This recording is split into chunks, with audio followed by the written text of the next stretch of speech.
Chelsea's title, is it if or is it when? The Whispers algorithm has the answer. Hot shots, we name the best strikers in the league, and we don't just mean the leading scorers. And who'll make the starting 11 this weekend? Introducing the Football Whispers lineup predictor.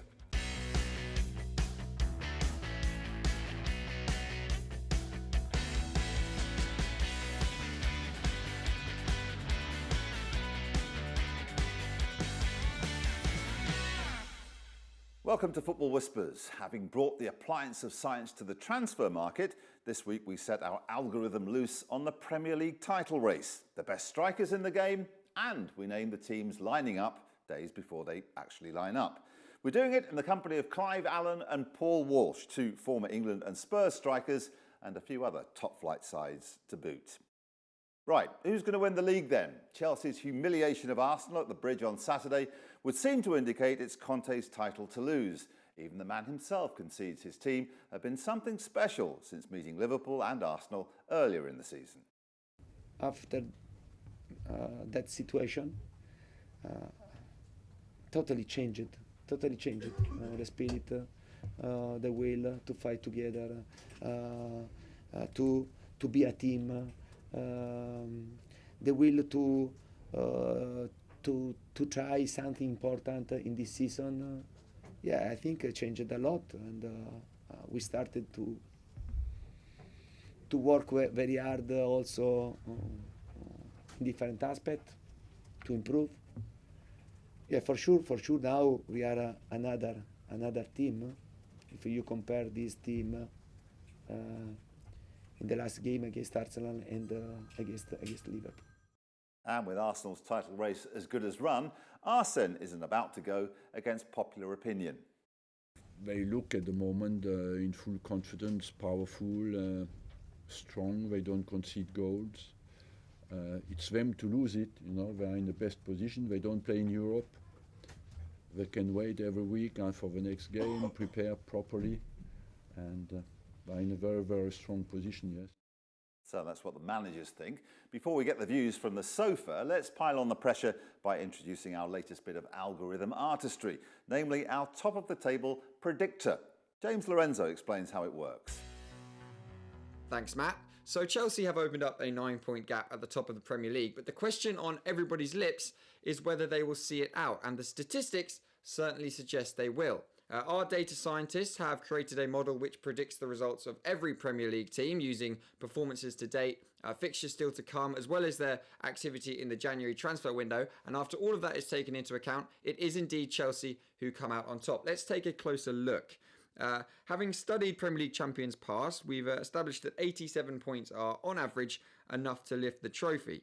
And when we plot Chelsea's predicted point score on top of that, you can see that according to our model, they are going to hit that magic 87 and become this season's Premier League champions. So let's take that a step further and plot, on top of that, the points totals of our last 5 Premier League champions. And what we can see now is that Conte's Chelsea aren't just tracking above the average at the moment, they're also well above where Leicester were last season and very close to Jose Mourinho's title-winning Chelsea side of 2015.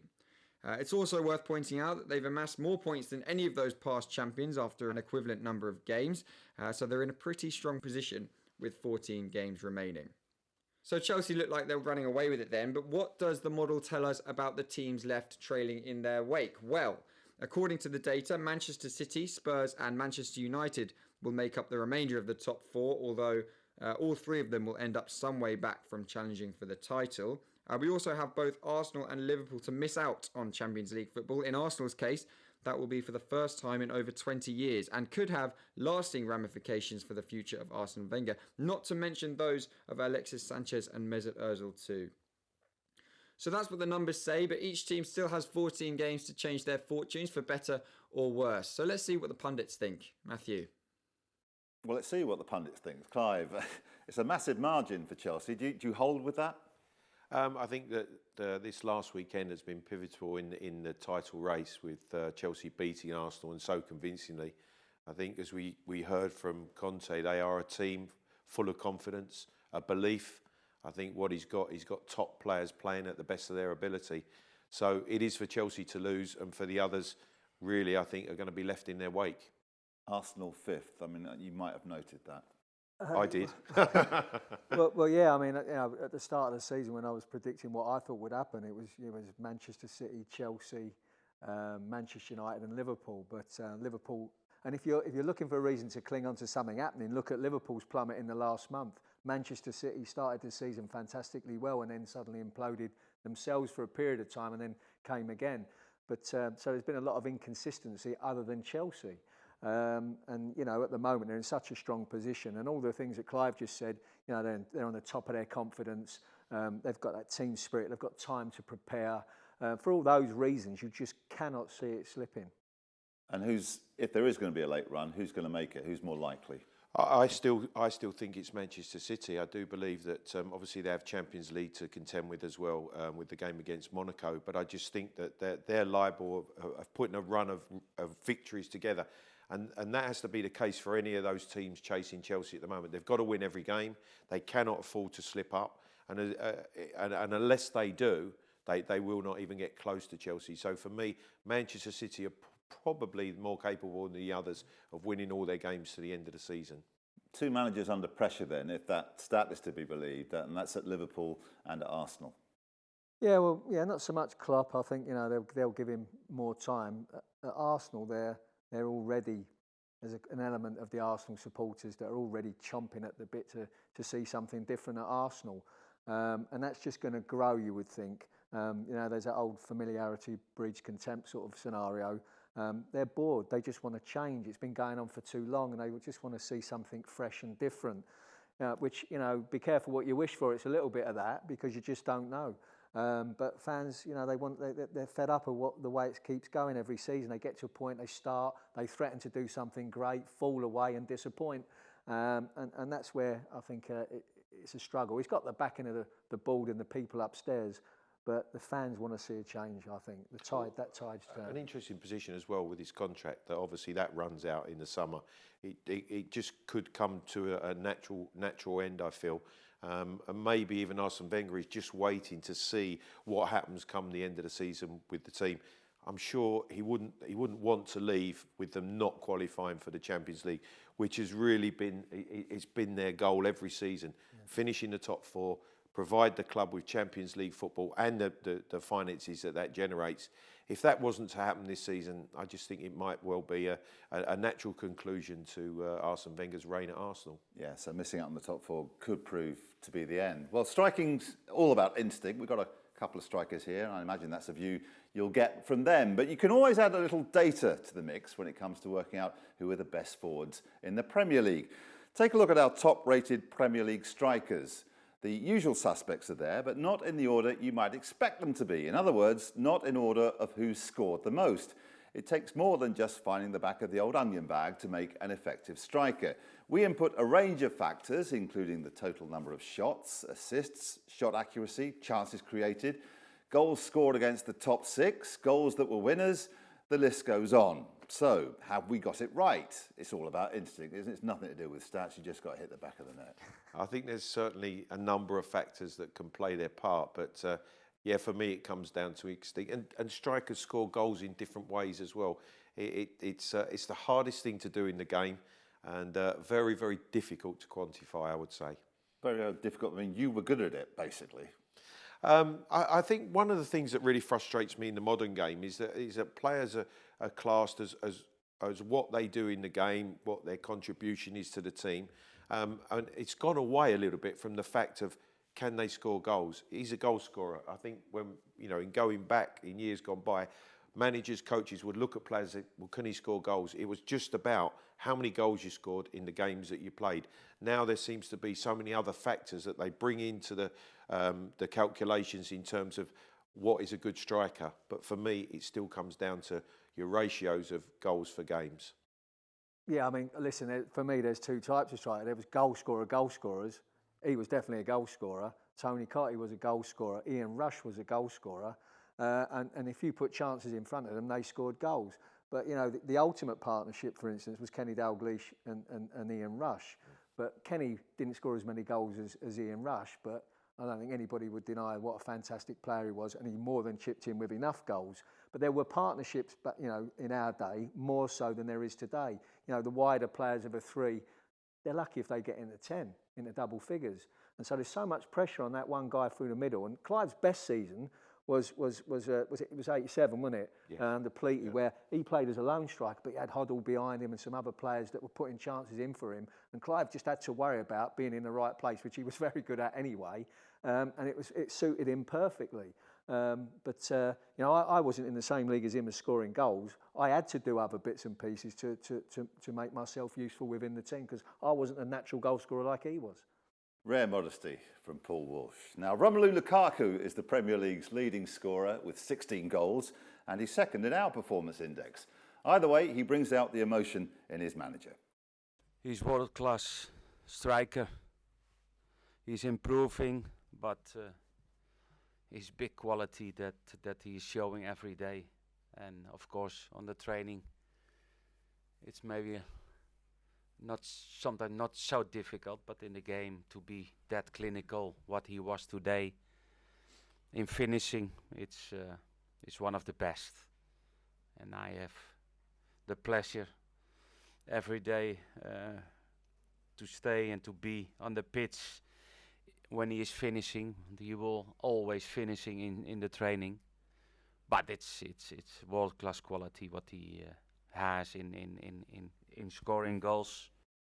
It's all about football in the end. It's quite rare to see a manager just genuinely glowing about a player. Yeah, well, Clive mentioned confidence. Lukaku's playing at the top. His first goal of the weekend was fantastic, and that got him on a high straight away. And then he went on and scored the 4 goals. But the first one was crucial within the context of the game. And he's a player that's got a real presence. He can run with the ball. He can shift the ball and shoot quickly. For his size, I don't think he punches his weight in the air. Possibly, if you're looking to find a fault, which, well, I'm not really, but that just came out anyway. But, he's obviously a top player in good form and making a big difference to Everton at the minute. We've got Sanchez as our best striker, and yet there's people like Aguero who rank way down the list because he hasn't been playing, he's been banned, he's fallen out of favour. Who do you rate as the best striker in the league today? Well, I think again, there's a number of factors that I would look at in terms of... first and foremost, I will always look at their goal ratios in terms of their goals scored per game. First and foremost, as an out-and-out goal scorer. Then you look at the importance of the goals, whether they're scoring in the big games or so-called big games. Every game in the Premier League is important, but when there's crucial games, like we talk about Chelsea, Arsenal at the weekend, there's certain players that will score goals in big games, good strikers. And I think that there's a number. Aguero, for me, is one that he is still classed as an out-and-out striker. So he will score goals in big games. Whatever game, he's liable and he's capable of scoring. And that is so vitally important. Harry Kane, at the moment, I think, will always score in big games, whether it's Tottenham Arsenal, whether it's Tottenham Chelsea. And that is a hallmark of a top striker for me. Lukaku scored 4, and no disrespect, but it's against Bournemouth. In the course of the season, he goes to the top of the scoring charts with those 4 goals. But when you perhaps look back and really look at his record intensely, it's not necessarily the big games where he comes up and scores the important goals. We're talking about other factors like assists and various other things, stuff like that. But if you're an out-and-out striker, it's about selfishness, isn't it? You always go for goal. Well, in today's football, in the shape that most teams play, which is with one at the top of the pitch, that's where Clive would have played. I wouldn't have played there. But when we played, there was 2 strikers and one was a foil for the other normally.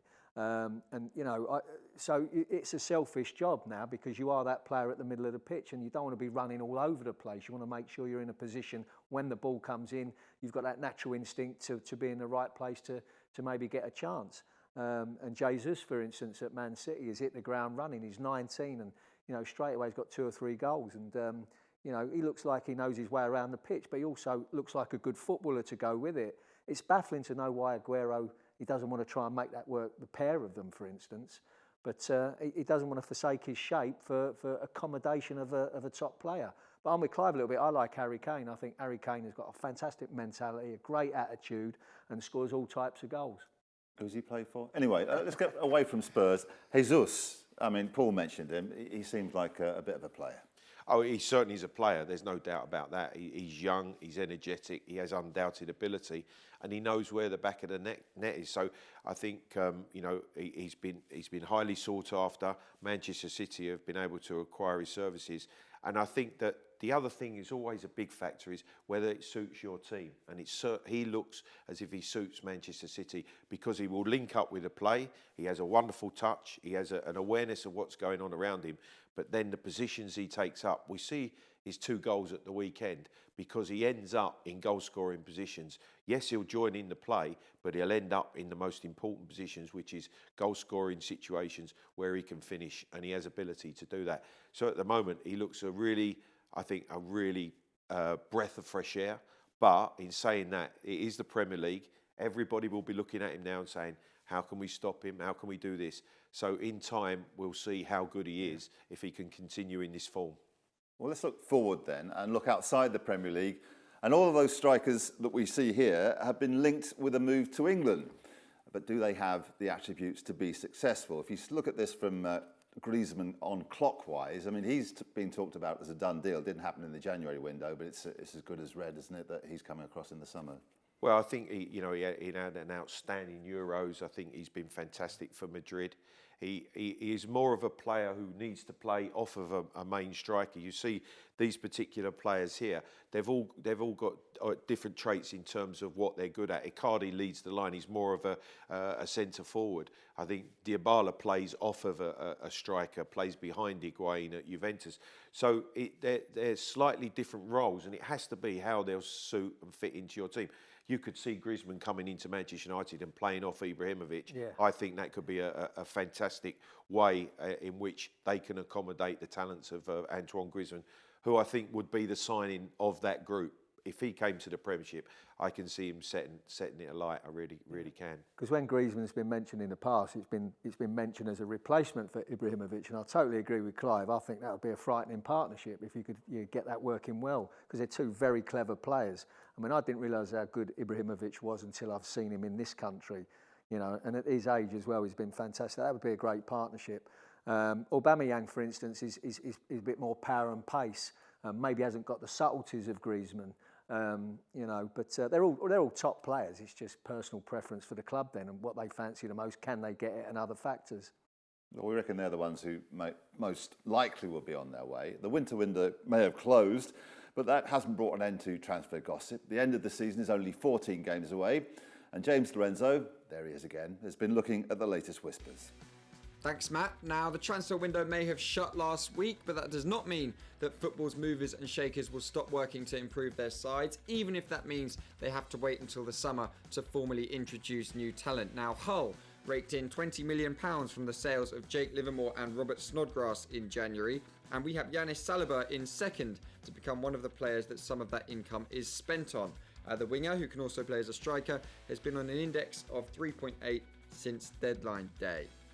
Just below him in third is Ashley Young, who is the latest player to be linked with a move to China. Now, just because the transfer window has closed in Europe doesn't mean that Young will still be on these shores in May, because the Chinese window doesn't shut until the end of February, so there's still plenty of time for this one to happen.